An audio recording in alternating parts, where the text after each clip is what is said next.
അൻസിബ ഹസന്റെ പരാതിയിൽ നടൻ ടിനി ടോമിനെ ചോദ്യം ചെയ്യുന്നു. കടവന്ത്ര പോലീസാണ് ചോദ്യം ചെയ്യുന്നത്. ശ്യാം പ്രസാദ് ഉത്തമൻ വിവരങ്ങളുമായി ശരിയാണ്. ശ്യാം, എപ്പോഴാണ് ചോദ്യം ചെയ്യൽ തുടങ്ങിയത്? എങ്ങനെ പുരോഗമിക്കുന്നു?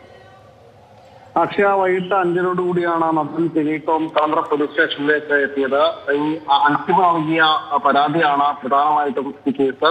അതായത് വ്യക്തിപരമായി അധിക്ഷേപിക്കുകയും ജിഹാദി എന്ന് വിളിച്ച വർഗീയ പരാമർശങ്ങൾ നടത്തുകയും ചെയ്തു എന്നതാണ് അൻസിബയുടെ പരാതി.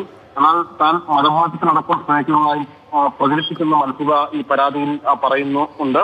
ആദ്യം പോലീസ് കേസെടുക്കാൻ തയ്യാറായിരുന്നില്ലെങ്കിലും പിന്നീട് അൻസിബ കോടതിയെ സമീപിച്ചതിനെ തുടർന്നാണ് കടവന്ത്ര പോലീസ് ടിനി ടോമിനെതിരെ FIR രജിസ്റ്റർ ചെയ്യുകയും വിവിധ വകുപ്പുകൾ ചുമത്തുകയും ചെയ്തത്.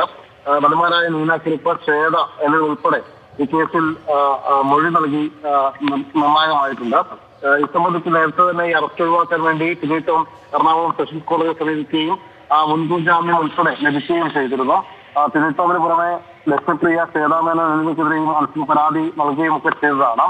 നിലവിൽ ഈ അൻസിബയുടെ പരാതിയിലാണ് മുൻകൂർ ജാമ്യത്തിൽ ഇരിക്കെയാണ് ടിനി ടോം വൈകിട്ട് 5 കൂടി ഈ കടവന്ത്ര പോലീസ് സ്റ്റേഷനിൽ എത്തിച്ചത്. ഇപ്പോൾ നിലവിൽ ടിനി ടോമിന്റെ ചോദ്യം ചെയ്യൽ തുടരുകയാണ്. ഒരുപക്ഷെ അറസ്റ്റ് ചെയ്താലും ഒരുപക്ഷെ ജാമ്യത്തിൽ വിടാനുള്ള ഒരു നീക്കമായിരിക്കും പോലീസിന്റെ ഭാഗത്തുനിന്ന് ഉണ്ടാവുക. നേരത്തെ ഇതുമായി ബന്ധപ്പെട്ടുകൊണ്ട് തന്നെ മുൻകൂർ ജാമ്യം ലഭിച്ചതിനാൽ തന്നെ ഒരു അറസ്റ്റ് നടപടികളിലേക്ക് പോലീസിന് കടക്കാൻ കഴിയുകയുമില്ല. ഇത് സംബന്ധിച്ച് ചോദ്യം ചെയ്യൽ പൂർത്തിയായാലുടനെ ടിനി ടോമിനെ പോലീസ് വിട്ടയക്കുകയും ചെയ്യുമെന്നാണ് മനസ്സിലാക്കാൻ കഴിയുന്നത്.